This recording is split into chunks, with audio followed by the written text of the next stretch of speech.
Hola, and welcome to the Overly Animated Podcast, where we take animation seriously. We talk everything animation here, including T.K.O, Let's Be Heroes, which we'll be getting into today. I'm Alex Bonilla, and today I'm joined by Michelle Anderer. Hello. And Steve Zec. Hi. You can always find out more about our podcast at overlyanimated.com, and you can find our past discussions on T.K.O and other animated content on the website, on iTunes, or on your favorite podcatcher. But today we'll be continuing our T.K.O coverage by talking about the last 3 episodes of the show, which have been a very solid batch. We had a second first date and one last score air last Friday, and we had the 22-minute special T.K.O air on Labor Day, or the first Monday in September for our international listeners, if we have any. But so yeah, I guess we'll get started. I think we're gonna start with the big episode, which was T.K.O. That was the one that was being very heavily advertised by Cartoon Network going in. So yeah, T.K.O gets dark, guys. What do you guys think about the tone here? Let's start with Michelle. How did you feel just about the episode in general, like actually being like the first real serious episode, or did you feel it was serious compared to other episodes? Yeah, I definitely feel like it was serious. I really enjoyed this episode. I thought it's something that's kind of been hinting at, like the show's been hinting at ever since like that like video arcade game episode. It was like, oh, what's that like weird like dark energy that like K.O used to like fight off like Gar's demons. So I'm glad that they're expanding on it more here, and I'm really wondering like is K.O like essentially like really, really powerful, except like he has to like figure out how to not use not tap into this like anger energy, or like is he gonna find a way later to like tap into it but like not have it overwhelm him? Like I have a lot of questions now, which is good. So I think the episode's done a good job of like answering some questions but leaving plenty more for later. I really liked it a lot. I love that they made like the evil K.O like an emo teenager who's like really angsty. Like I love that choice. I thought it was really brilliant and I was super into it. But yeah, overall I thought this was a really strong episode. Yeah, definitely we got a good dose of brooding K.O here. Brooding K.O. Steve, what were your thoughts on the episode and how it compares to the rest of the show so far? Emperor Palpatine's in this show. Yeah, we're going to go Star Wars references, aren't we? Yeah, that's what the guy reminded me of. The mysterious figure. Don't give in to anger, Anakin. Yeah. Anyway, I agree with Michelle. I loved the episode. It was a fun half-hour special, and it went by very fast. It just went by just like that. Yeah. K.O.'s like alter ego T.K.O. I'm very curious though. I also love he's kind of like emo. He's kind of an emo teen. And I love when Eden said only teenagers can be angst. I thought that was funny. They've like earned the right to be angsty, which is super funny. Yeah. I do kind of wonder though. Down the line though, if T.K.O will be split from K.O and become his own entity and could become like a major foil later on, because at the end of the episode, the shadowy figure said soon. I wonder if that could be his plan. I don't know, you guys ever seen the show? Ever seen the show Family Matters? Remember Urkel? Are we gonna go Urkel here? Yeah. Oh my god. No. Remember how he had this alter ego his cool alter ego. Right, he had the machine. Oh, he did? Oh, that's amazing. At first, like, they were connected, couldn't exist at the same time. Then later on, they could. So, I kind of wonder, we might see something here down the line with T.K.O. maybe becoming like a major villain, which I would like to see. Yeah, we're definitely opening a path here where we can go in a couple of different directions. And there are a couple of questions we need to talk about here. I guess we'll start there first. Like, why does K.O have this very dark power inside of him? All I know so far is that Carol, his mom, was part of like a superhero squad. Now, we don't know anything about his dad, so that might open up a lot of things there. Well, I just thought something. Maybe K.O.'s dad is a demon. Maybe he's half demon. Yeah, let's just add Carol demons did into this some mythology. kinky demon stuff. Yeah, hey, like remember, like Marshalling's mom. Yeah. Oh my Yeah. god, that can be so. Oh my god, that could be accurate though. yeah, that could be, or like we saw in Samurai Jack last season. Oh yeah. Yeah, Maybe That's his dad's like an Aku-esque yes, entity. yeah, that's what came to mind.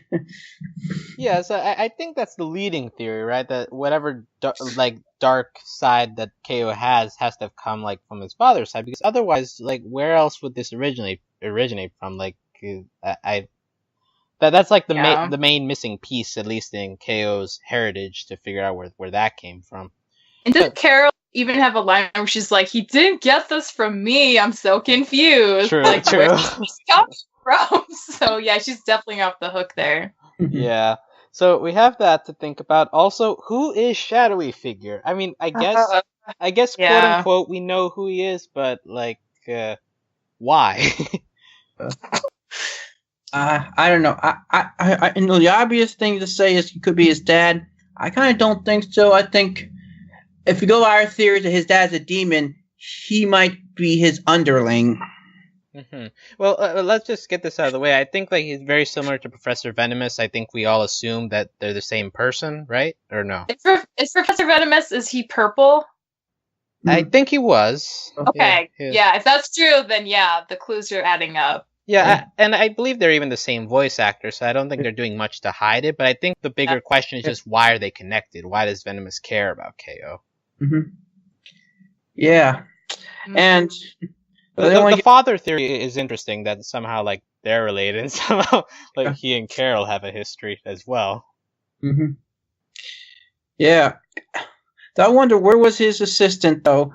Venomous assistant, where was the Aquamarine? Yeah, that's a whole Fink, right? Where was the Aquamarine of this show? I forget her name. I don't know her name yet, so that's... Yeah, I don't remember her name either. Yeah, Fink, I believe is her name, but... Oh, Fink! Yeah, okay. No, that's true. It would it would be very sad that Professor Venomous just leaves her behind. That's too much of a tip-off, though. If she was hanging around, we'd all be like, oh, no question, it's him. Yeah. So if we want to have mystery here, I don't think...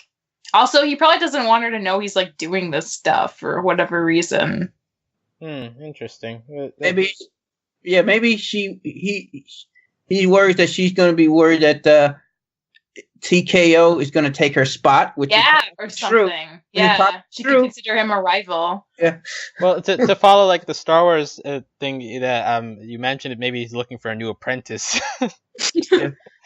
So, but yeah, so I guess like we're introducing a new I think a better villain, because like up to now we've only had Lord Botsman, and like I think the similarities between him and Toffee from Star Versus are very similar in that he seems to be a lot more manipulative and not a lot more in the background and a lot more intimidating. So that actually makes sense, because like if his card really is -8, it sounds like maybe he was super powerful at one point and like he got the energy taken away because he was misusing it. Because nobody like becomes -8 for no reason, I feel. So maybe part of the reason he knows who KO is, for some reason he's like, this kid's gonna be real powerful. I want that back because I don't have any power. I'm -8. So maybe that's like part of what's going on too. Yeah, there's definitely something there with his motivations, because like also like he seems to be following him around, because even when convincing KO, he's like, well, what do Enid and Rad there's what they're saying about you. So that implies that like he's been following him around for a while. Him. Yeah. Stalking is a good word. Yeah. He's been a creeper stalker. All powerful being manipulating people. Yeah, he's pretty much a wise man, pretty much. If anyone knows Sailor Moon, reminds me what Wiseman did to a villain called Wiseman. Kind of really manipulate a character to turn evil, and it's kind of what this guy did. Mysterious shadowy figure. Mm-hmm. Yeah, I think it's a good balance to what we've had so far. Like, you need the silly villain like Lord Botsman to kind of ease you into this like the tone of the show, but I definitely think that it's a huge improvement that we have this to lean on as well. Like, and the fact that he does say soon at the end, at least like guarantees that he's not a one-off, so that'll be something to look forward to as we keep going into the show, right? I think this show, I mean, a comedic villain like Boxman is good for like the recurring villain, but a serious villain you don't want to be like too many episodes because if get defeated too often, they lose some of the intimidability. True. And it's also interesting that here he's never really like confronted head on. Like he's always in the background, even as TKO is like fighting with himself. But he's just watching. Yeah. He doesn't intervene at all. So that's a good way of an introduction. Yeah. And also just this entire episode, it felt written like a mid-season finale. So like you say, like bring him in for the important stuff, but as long as he's not too involved, it works for the show as a whole. But yeah, I'd agree with that. I also love the fact that like the T in TKO just stands for turbo. That just seems really silly to me. But he's so serious about it. Oh, that's so 90s. Yeah, it is. And I think the final question, not as important as like the whole darkness, but at the end, Mr. Gar is like, "KO, I love your mom," which is it's so stupid. I loved it though. She's like, no, like that noodle. That's the other thing. Yeah, so we know that Carol so already. Good. You know that Carol already knows. She already this. knows. She doesn't care. It's gonna weird him out.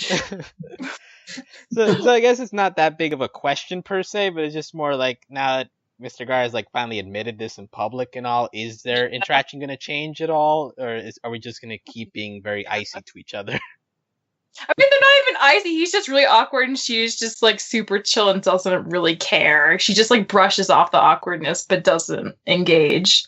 Mm-hmm. Same with you, Steve. You don't have hopes for this relationship being rekindled. It wasn't though. Yeah, it could have been unrequited since the beginning. Oh, yeah. Okay.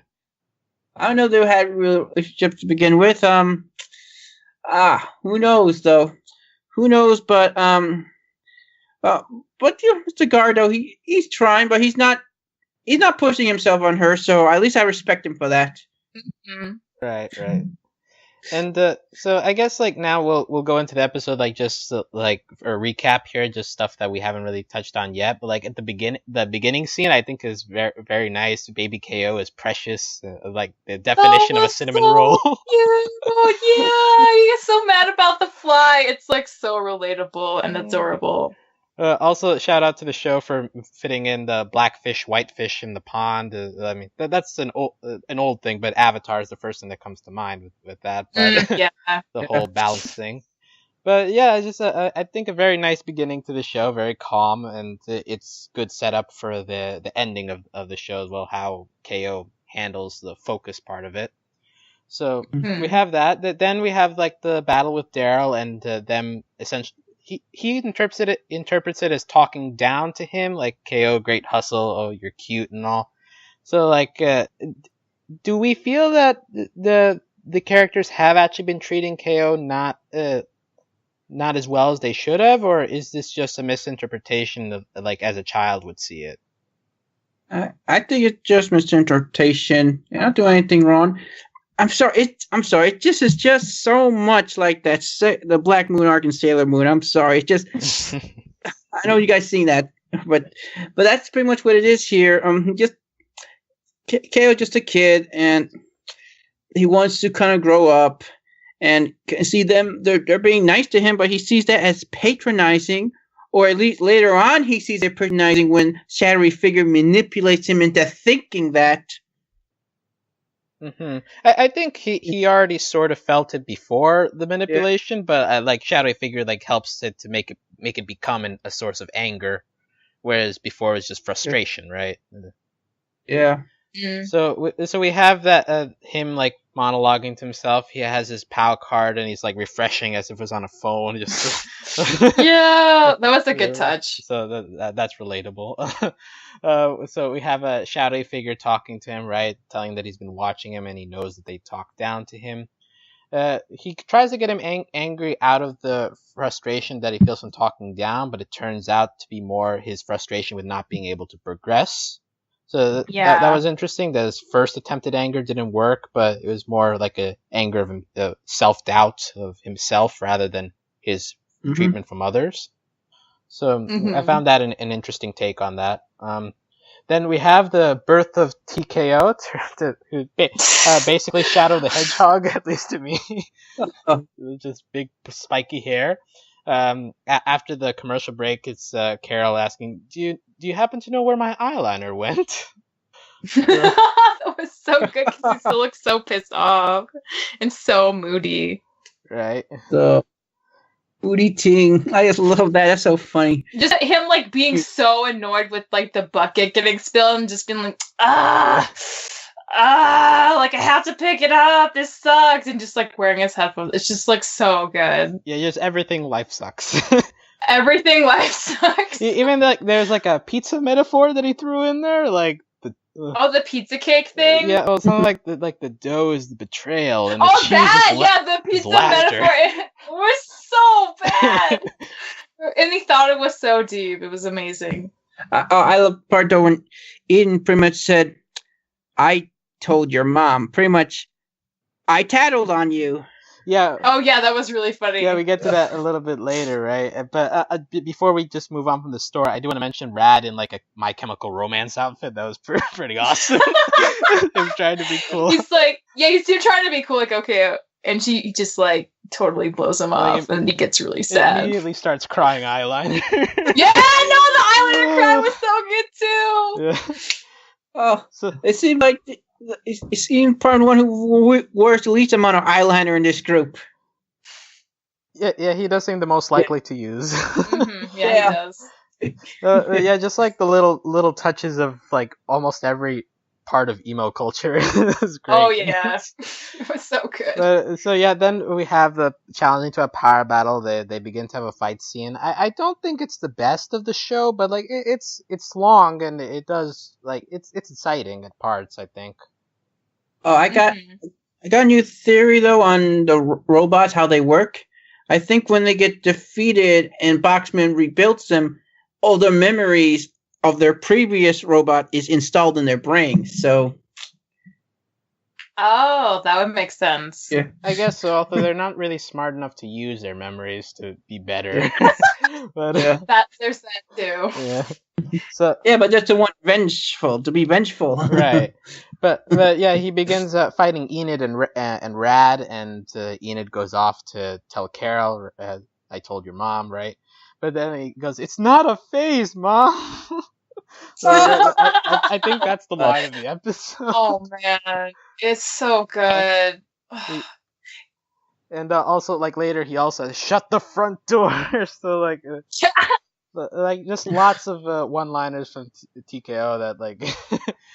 Because of how nice K.O. is, like it works even more. Just like for the sure. sudden contrast, and like the powers themselves are very impressive. Like particularly the electric power bubble he does at the end by like punching the ground. Like that's something that's like I feel like that will be very useful in the future if they somehow feel a need to get T.K.O. out. Like that would be interesting. Like, do you think T.K.O. could be harnessed for good? I wonder. I'm kind of wondering because Steve's saying that like finding a way to like split the characters so that there's like TKO and KO and them having them be separate entities like does seem kind of plausible, but it also seems like if KO could find a way to either like transform that energy into something like more healthy to channel or like taking advantage of it in a way that doesn't like overwhelm him. I feel like that's definitely a possibility. Like that power's there, it's still his, so it'd be nice to think he could still use it somehow. Yeah, but they could always he could always harness some more power. I mean, he has some more hidden powers that even the shadowy figure doesn't know, and he could defeat TKO in the future and defeat the shadowy figure. Yeah, that's true. He could have like a black hole of just like never-ending powers. Yeah. But yeah, like it does seem to emphasize at the end the whole like the KO is willing to be patient in getting his powers to develop, even if he has this dark power like already in hand. So like also it'd be interesting if he ever gets to that point where he becomes as powerful as his evil side, or if or if it just ends up being that like he's capped at this, but he has to be content with where he can get.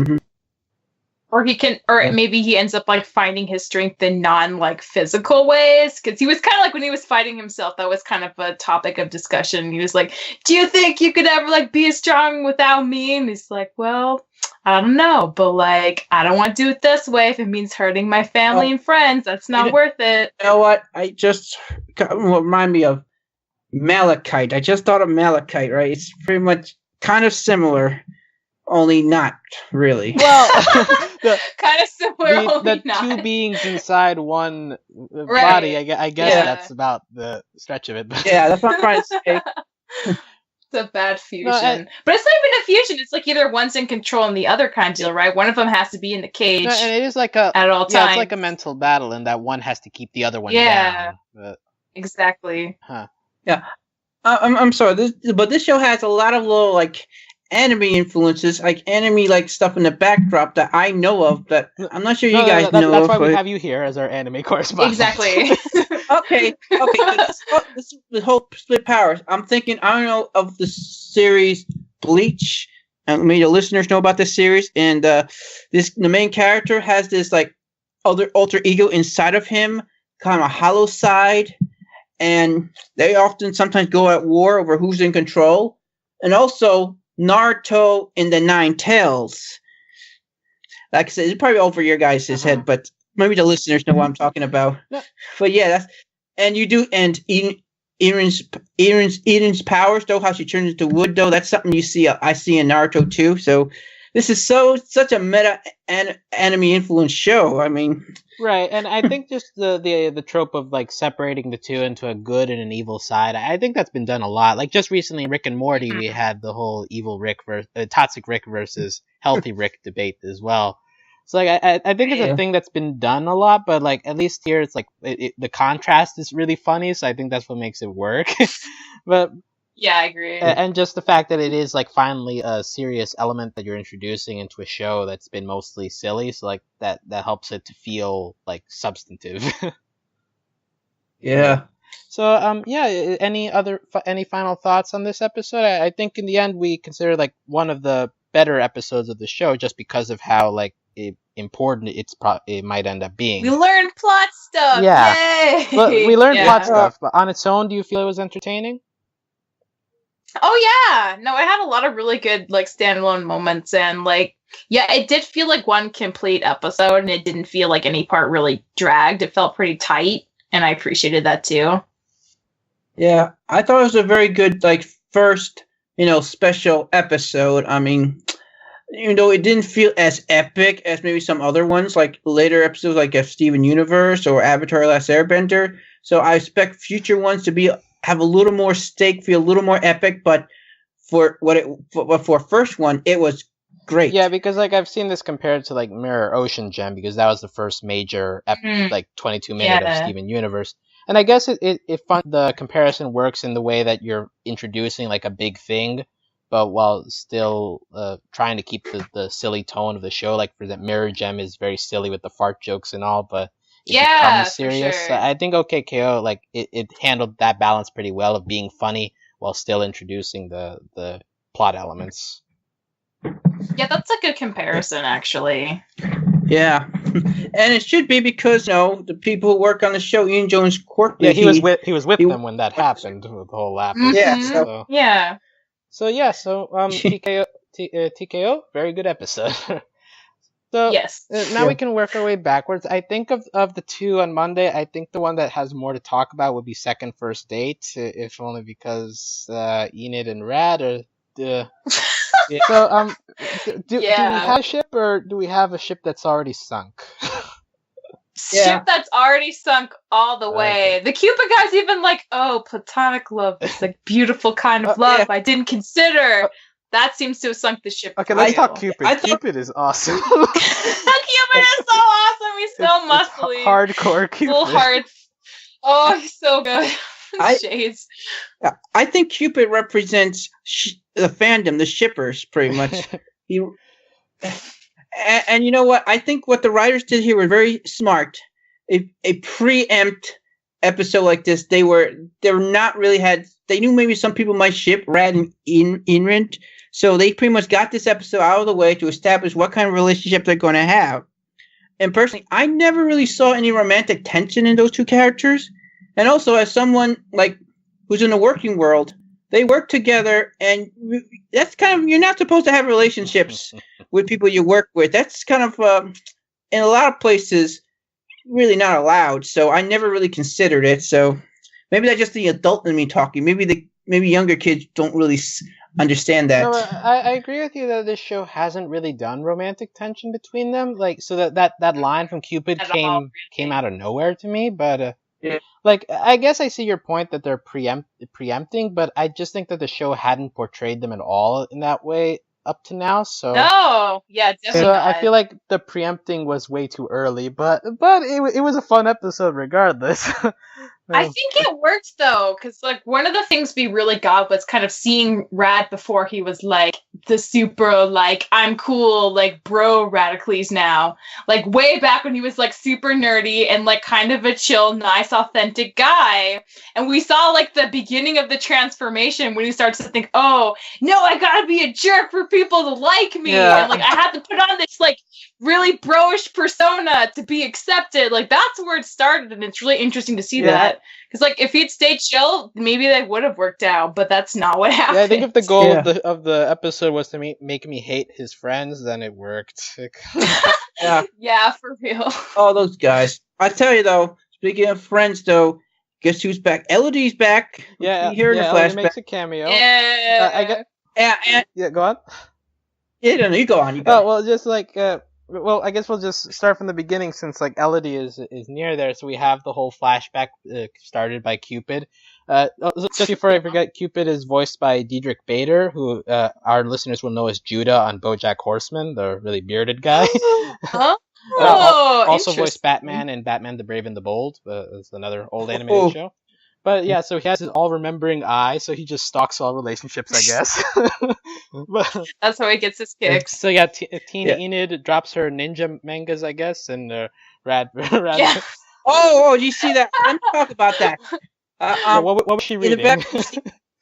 There's Bleach, there's Naruto, and on the cover of Naruto, you see pretty much a kind of Yuri relationship between Naruto and Sasuke. A relationship. It's not on the show, which I guess you kind of saw in Steven Universe with the Twilight. Remember? Or was it? You remember the Lars like and one of the vampire videos? Oh yeah, that's influence there. only with manga this time. Yeah, on point with the background gags. Yes, I love it. Also, Rad wearing a polo and khakis. That was my middle school outfit. And having like So and also I like here that I guess. I don't know if this is that common, but like the reversal and the girl being the one to ask him out, and you had like the very red shaky cam. But like it's just interesting that Enid is the one who takes initiative here. I found that. And she's so nervous, and she like shouts at him, and it's so cute. Yeah, it's cute, and it's a nice she just reversal. like runs away. Yeah, I'm not surprised though. That's kind of in her character. She's definitely more assertive. At least the Enid we see today, maybe not. Today we see her assertive, although like what we've seen of her back then was very shy, so that's what made it funny when it's like the shaky cam. Yeah. How about 5 o'clock? Does that sound good? Yeah, sure, okay. It's so cute. Yeah. My Enid is so adorable. Just love her. I mean, I don't know who's more cuter though, young Enid or Dendi. Dendi's they're on different levels though. So let's just well, we can move on here to very bad advice from his friends. I felt this part was just like way too on the nose, like just be a jerk, but like there was no sugarcoating of it to make it seem okay. So like I don't know if that worked for you guys. I thought it was actually fine. It didn't bother me at all. It was so like obvious. You should not take advice from teenage boys about. That was the cute I did like that line. If you wanted a different opinion, you should have advice that's not from teenage boys. Yeah. Also, our opinions on cookie dough ice cream. Do we agree with Rad that it's? Not my fave. I was so personally offended when he dissed it for freaking strawberry. That cannot compete. Yeah. I do wonder though, if we're ever going to see Cupid again, because I'm sure someone, Mr. Gar, is asking, where is Cupid when I need him? Yeah, I feel like Cupid's definitely gonna come back. He's too good to just let him not exist anymore. Yeah, and then we move on to Cupid being an announcer in this date battle. It goes. Oh, the date battle was so good. Yeah. It makes sense given like where they are in the right now that it would be like an all-out battle between them, and with like fighting with roses, just so good. Yeah, and Cupid's voice was perfect as an announcer. Like, Yeah, I could hear him like commentating a football game. So yeah, we have the aggressive flirting, them doing that very aggressive flirting was really good. And it ends up with the Enid falling off, essentially giving up. I died as I live, giving chances to jerks who don't deserve it. Oh, so real. I guess it's in line with their personality, just like, not really caring that she's gonna die. But so yeah, we have Rad saving them, and they like sort of apologize. Well, at least Rad apologizes to Enid. I never should have ruined that date with the shaky cam back. And we have Cupid basically summing up the episode for us. Platonic friendship is one of the most beautiful loves of all. Yeah. Good enough credit. Yeah, I thought that was nice too. I do like the T.K.O with the pointed type. Just that's not romantic at all. They like fought each other. What is this? This is not how a date is supposed to go. No, don't leave. Yes, it's like supposed to go. It's like he's like Steven trying to set up Lars and Sadie. Totally. True. Yeah, I definitely got that vibe. Oh, yeah, only this time, like, he's kind of losing this one. Steven kind of always makes some progress. Here it's like T.K.O, like, his little ship is sunk. Hopefully he's not like Steven in keeping pushing it, even though they've moved on. I think he'll drop it. He needs to make those things, maybe something to do, maybe Boxman or something, or Mr. Gar and his mom. Maybe see something if he wants to focus on that's definitely a possibility. Interesting. Oh, yeah. And maybe he thinks if he finds love for Boxman, maybe he'll become good. In T.K.O's warped mind. Sure. And it just ends with them walking off into the moonrise, and they give an ending punch. It reminded me of Shrek. Yeah. Like Shrek and Fiona. It was good though. So yeah, I think all in all, it was a very cute episode, I guess is the word for it. But I think the conclusion was sound, and it definitely makes sense with what we've seen so far, just ending it on that note. And yeah, I think if this is it that we get of their past relationship, I'd be happy. I think it's like a good enough summary of what went on with them in the past. Yeah, and they're good friends. They're still they both still have like a lot of insecurities to deal with, and will probably grow a lot. But like, yeah, friendship is good. It's a good time. Mm-hmm. Yeah, I think this entire show is mostly friendship is good. Yeah. I'm just thinking about Gar screaming about loving Carol again. It's so good. Yeah, we have two episodes with. He has to hear it from you. We have 2 episodes with love, eh? Yeah. So I guess we have to move on to the last episode here that we haven't covered. One last score. I think this one's like the odd one out, just because it feels much more fillery than the other 2. Like, yeah. I loved it though. I love Ginger so much. She's so awesome. Okay, so you are in on Ginger, Steve. Are you? Yes, she's like a sneaky cool lady. She's so great. She's so cute. Yeah. She's Nana Fufu, pretty much. Only she has a little bit more of a past. She's kind of Nana Fufu meets maybe some new Powerpuff Girl character. Okay. Yeah, Ginger is fine. I don't think I'm as high as her on her as you two, but yeah, like I love how in the end, T.K.O's like only difference in Ginger and Ginger is she has red hair. I know, like, so good. She's even more beautiful than I imagined. It's just like so amazing. Okay, I have a crush on her. This is his first older woman crush for him. I think he just like he knows true beauty when he sees it, and he just expects it for existing. Yeah, he's like, oh yeah, good on you. You are hot and beautiful. Go into the night, steal some candy, yo. Yeah. My mind is just like, why is a former villain friends with Carol? Because she's old now. Her priorities have changed. But like, give her a chance, and she's off doing capers again. She's still got that hungry spirit against the law. Hey, she's just like boxing. She was harmless. She's just a harmless person, like back in the day. So it's okay.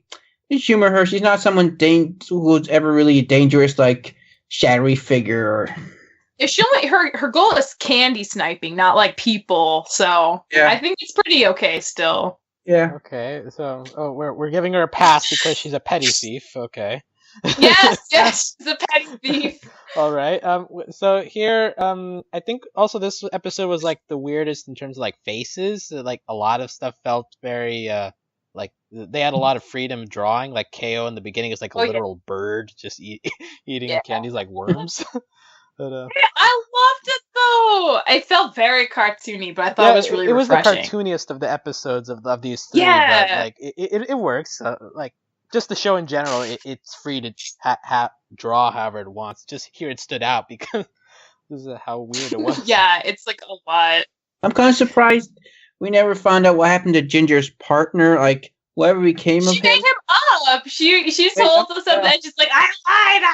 Oh, and when they were like one upping each other was like double cross. That was like so intense, but like I loved it. Yeah. And then when she got super double crossed, and she's like, "Whoa, that's the most double crossed ever." Good job, guys. I'm impressed. Good, but I was hoping though if he was real, maybe he went on to become a major villain. Maybe he could have, but made it up. That's fine as well. But thinking that in the beginning when you're telling the story for a partner, like, I wonder maybe he wanted to become like a major villain. He's very vengeful. He's a very dangerous person. By the way, speaking of the partner, those flashbacks were a very different style from what we've seen. Is that a reference to something? Or just like a classic anime style, maybe? Because it looked very different. Not really anime, really. It's just old cartoon like spy stuff. Yeah, I guess like a spy comic. Animation in a James Bond's movie. Yeah, spy comics or something you see in the opening of a James Bond movie. Yeah, that makes sense. Yeah, it just goes with like the fantasticness of the story she was creating.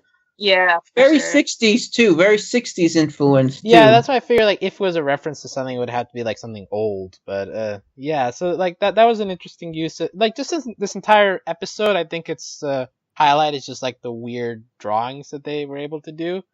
The story itself was pretty I don't know, straightforward. Just robbing a candy that makes you feel young. Sure, have a bunch of dumb guards around the museum. Well, it's candy. I guess they can't have too high security priorities for that. But if candy's important enough to have a museum about, I mean, that's true.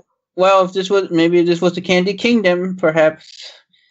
If Ginger's lucky, don't try to steal from bubblegum. We're crossing over too many fandoms here. So many fandoms. I did like the knockout fudge gag. It's just her pulling out a giant block of fudge. I don't know, that one was funny to me. Also, there was a secret sign language, and you had the nice long subtitles. That was so good. No, I loved it because they were just making the same gesture over and over. Yeah, they were complete sentences. But it was somehow. like a full sentence. Yeah, and I loved hers a lot. I forget exactly what it looked like, but it was really great. Yeah. So like this one, I think just serves as a very funny episode. Not much substance to it, but it works. It's not a bad episode by any means. I enjoyed it a lot, actually. I thought it was pretty fun. And I think, though, if this episode takes place concurrently right before T.K.O, it's a perfect little, like... Breather, yeah. Just like nice calm before the storm. A nice comedy episode before a big epic episode. I guess so. Like, the two episodes of the bookends are like the bread, and this is like a nice slice of ham in the middle. Yeah, I guess so. Yeah. But so yeah, I think in general, like if we're ranking the episodes, is it solid T.K.O, then one second first date, then one last score, or do you have any difference in ranking here? No, that seems fair. Objectively fair. Yeah. Yeah. objectively fair too. That's the order I like them too. Even though none of these episodes had Dendi, that's one of my one complaint. More Dendi, please. And also more Elodie too. Present day Elodie. But now, welcome to the Dendi speculation corner, where we'll be reading episode summaries for the next 5 episodes and see if Dendi fits in any of them. So we have we're gonna go weekly, it seems, for the next couple of episodes on September 8th. So that's on Friday. We have a Stop Attacking the Plaza. Lord Botsman, let's go 24 hours without attacking Lakewood Plaza Turbo. So Lord Botsman episode, that should be fun. We have September 15th. We've got Fleas. They'll have to defeat Michaela, a new robot. So we'll get a new character. Oh, that could be cool. We have no more POW cards. When K.O. realizes POW cards exclude his friend, he's at a loss of what to do. So I think there's where we might get Dendi, because I don't know if Dendi has a POW card of her own. Yeah, maybe she doesn't. So that would be interesting. She probably doesn't care, but K.O. would care a lot because that's his identity. Yeah, that definitely seems possible. And then on September 29th, we have 2 episodes back-to-back, Plaza Olympics. I think that one's self-explanatory. And A Hero's Fate. When a long-lost hero stumbles into Gars, K.O. agrees to help him complete his long quest. Oh. So yeah, a couple of interesting episodes. It seems we're going to focus on different characters in each one. And I think if T.K.O. serves as a mid-season finale, I think it's good that we'll go back into the normal flow of what OK.K.O. has been so far. Just like, we'll probably get more plot sprinkled throughout, like every 2 or 3 episodes, like we've been getting. I think Plaza Olympics, we might see Elodie, maybe. Yeah, if it's like a competition, right? Even as just a judge. Yeah, even if not competing, maybe as a celebrity judge or something. Yeah, I agree. Representative from the Academy, yeah. And Dendi, no more POW cards. That could be a Dendi episode, but those look like, though, we have quite a few Boxman episodes here. I mean, we got Fleas. It has to be Boxman, right? He's the only one who creates robots, so you would assume. Yeah. Unless it's our new rival, maybe. I don't know. We'll have a couple of episodes to talk about, but since it's weekly, so we'll probably we're going to wait on a bit to make a new podcast for a bunch of these episodes to come out before we discuss them all together. But for those who listen to our OK.K.O. podcast, you can find out all the info on this podcast and other properties we cover at overlyanimated.com. You can support us via Patreon at patreon.com/overlyanimated. We want to give thanks to all of our current patrons, especially our patron of the podcast, Jade, aka Jewel. And thanks as always to our patron executive producers, John, Ryan, Steve, Andy, and yours truly. So, before we leave, any final thoughts on where we are with OK.K.O. right now? I'm excited. I think it's been getting better and better. I think it has a pretty good sense of its footing now. So I'm pumped to see the second half of this season. Definitely. I think it's you're right. It's gotten, if not better, it's definitely maintained its quality, and it's been very solid. Yeah. I'm thinking maybe season finale, we take on the shadowy figure. We might have like a massive team up. Maybe even Boxman might ally with us, and hopefully, we see all the people from the town and even Elodie herself, and we got a massive team up to take down Mr. Shadowy Figure, T.K.O, and maybe even their boss. Whoever, you're talking season 3 levels. Who's the boss? Yeah, whoa. We're going too fast. Whoa. I mean, he's still, if he actually is a -8, they don't really need to worry about him yet. He's going to need to find another power source to be a threat, right? Yeah, one day. I think Bachman might do something stupid, sucker enough to help him power up. That is definitely a possibility. Boxman would be somebody who would jump at the chance to do anything. So you can get more of our theorizing on future OK.K.O. plot developments in the near future. So thanks for listening, everyone, and we'll see you soon. Goodbye. Bye. Bye.